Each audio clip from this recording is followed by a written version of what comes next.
Let's go on to a little skirmisher versus skirmisher type firing. In the small arms tables for skirmisher versus skirmisher, skirmishers always will fire in the open order skirmisher fire at any range line. They don't have a long range, max range, or use the 3-rank or 2-rank firing lines. They have their own independent line, which is universal for all skirmisher fire, at the ranges out to the maximum range of their weaponry.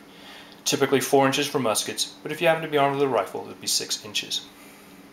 Now in this example, we have some Germanic Austrian 3rd-rank skirmishers deployed from parent line battalions.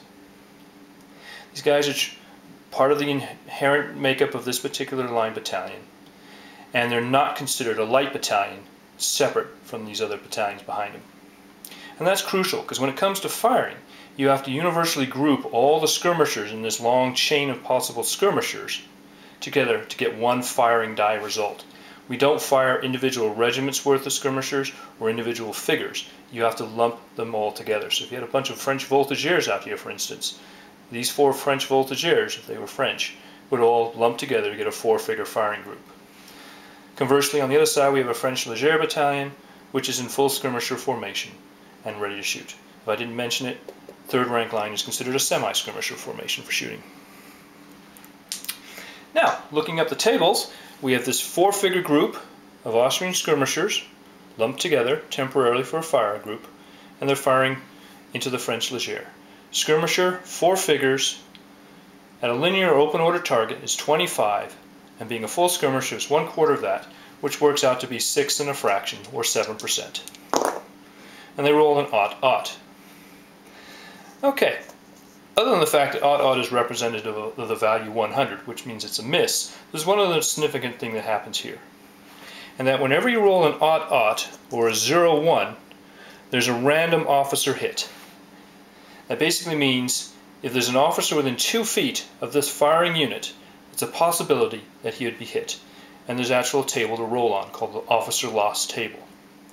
Basically you get a 6-sided die out, 1 through 3 you've unhorsed the guy, 4 or 5 you've hit him if he's wounded and he starts within 12 inches of your firing unit, or the unit that rolled the firing power roll, and if you roll a 6, then it's possible for the officer to be hit out to 2 feet. This is a random event, and it catches the officers which typically are not attached to units and things of this nature. So if you're Napoleon and you come within 2 feet of the enemy and they start shooting, there's always that proverbial chance of 100 to hit Napoleon. Conversely, if you roll a 0-1, it's the same thing. A 0-1 or an odd natural die roll will cause a random officer hit. Otherwise, the Austrians here have missed. The French will fire back, and they have, looks like 6 figures within 4 inches. Theoretically, it's all one big target out here. It's a pile of ad hoc group of Austrian skirmishers, and we would roll the dice for 6 figures. Skirmisher starts with a 45, 1/4 of that is going to be that 12% shot we had before. In this case, they rolled a 74. It didn't cause any loss. If they did cause a loss, then the Austrian player can elect on his own which figure is going to be the one that's removed. The Frenchman might just put a figure down, but he can really elect between the units which ones you want. Or you can get a die roll and roll it out if it makes a significant difference. Typically it's just a random pick of whatever the closest figure is, shall we say, and just pick one down. Now when it comes for morale checks, if the Austrians actually had lost a figure, their parent battalions will take no morale checks at all. But what will happen is this skirmisher group, this ad hoc group done for the fire phase, will take a morale check. And if they happen to pass, they stay where they are. If they fail, then all the figures of the group will retire to their parent battalion and join the ranks. As such, you put them into the firing line or put them behind the firing line, it doesn't make any difference.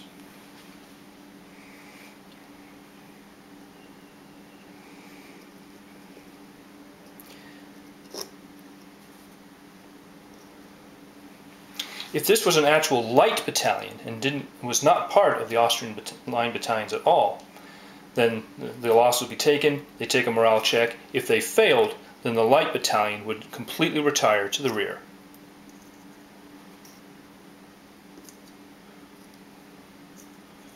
In a morale disordered state and a mass formation.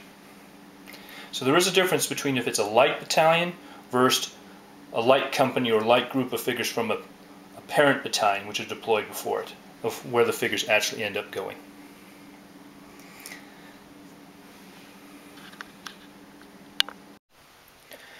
A couple more examples of small arm tactics and firing here. Here we have a case of a French voltigeur, actually not voltigeur, French leger skirmishing line, full skirmishers, and you got an advancing 3rd KGL hussars with 2 figures out in skirmishing mode beforehand.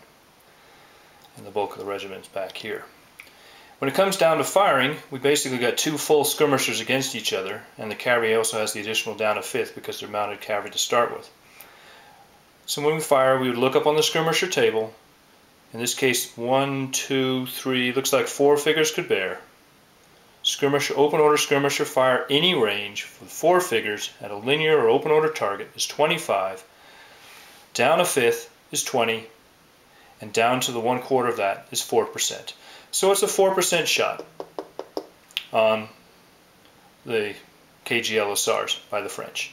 When the cavalry can fire back, in this example, they can be within 2 inches of an open order formation. Skirmishers are allowed to come within practically base-to-base contact with an open order formation, but they cannot perform assaults, nor can they enter a minimum fire zone of a formed unit. In this example, they're within 2 inches. So the cavalry would fire with 2 figures, skirmisher, they use the same firing table as the French, with 2 figures. Their base is 8, down a 1/4, to 1/4, would be a 2% shot. So it would be a 2% shot for the English light cavalry versus the French shot.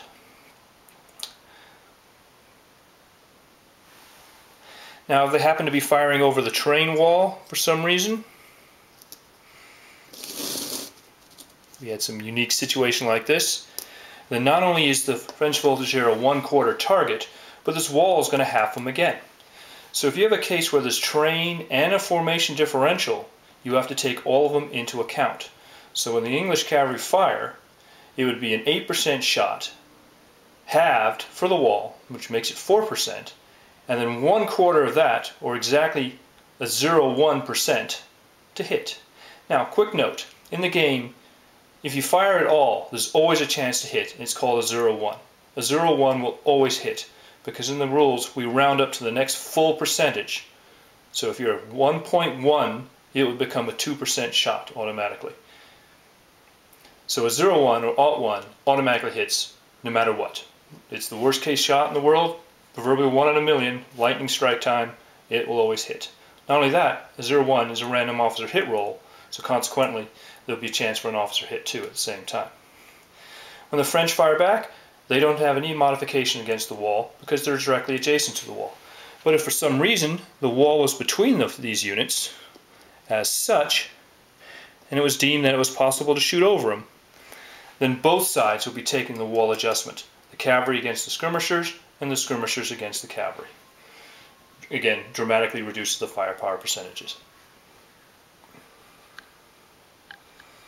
So unless you're directly adjacent to the terrain, i.e. in this example, you're owning the terrain position, you will take the terrain in effect for both sides to fire. Otherwise it would only affect one.